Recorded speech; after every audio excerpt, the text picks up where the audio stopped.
This statement on behalf of the Global Indigenous Children and Youth Caucus. Today, we celebrate the 5th anniversary of the adoption of the United Nations Declaration on the Rights of Indigenous Peoples. The Declaration is the embodiment of principles that we all must strive towards in order to ensure the protection of rights of Indigenous peoples. This declaration was born out of actions of our ancestors fighting for the same rights. Specifically in this context, the actions of Chief Discahe of the Cayuga Nation, who attempted to make an appearance at the League of Nations in 1923 as a means of representing the views of his people. Okay. We are gathered here from all around the world in respect of these principles, where we can not only advocate for our rights, much like Chief Discahe wanted, but also make connections with different indigenous peoples around the world. Even though there is still so much further for all of us to go for our rights, we can still use this opportunity to see how far we've come from generation to generation. The Global Indigenous Children and Youth Caucus meets here on these grounds every year for two main reasons. One is to advocate for the protection of indigenous children and youth, who are some of the most vulnerable groups of peoples in the world, and to promote their right to participate in international and domestic mechanisms. The second is for us to engage with those participating within these mechanisms.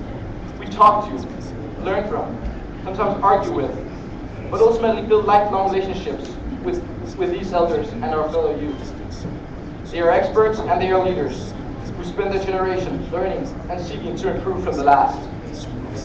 It is our hope that those here today can use this anniversary to reflect on the times they learned from their elders, to be heard and guided, how they were also supported by those elders when they could not afford to come to these life-changing events, or did not know how everything worked.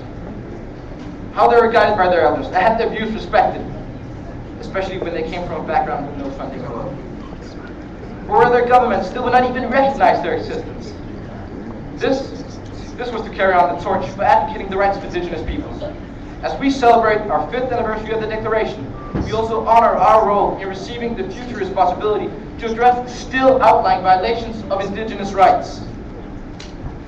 In the spirit of this, it is most important that indigenous youth are empowered to participate as experts of their own indigenous youth issues, and that we are recognized for our opinion within these international and domestic mechanisms. This includes the availability of necessary space for our meetings and side events, and endorsement to participate. It is also important that the governments of the countries we reside in acknowledge our identity and our right to have our own mechanisms to accommodate the rights of indigenous peoples within their lands. We celebrate the 5th anniversary of the Declaration, but we also honor the need for our rights to our lands, our cultures, and our identities. These would be protected by the implementation of the Declaration by member states, not just its adoption.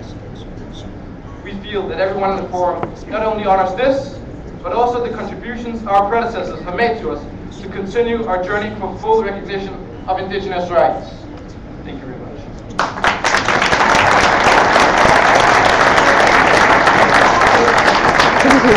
much.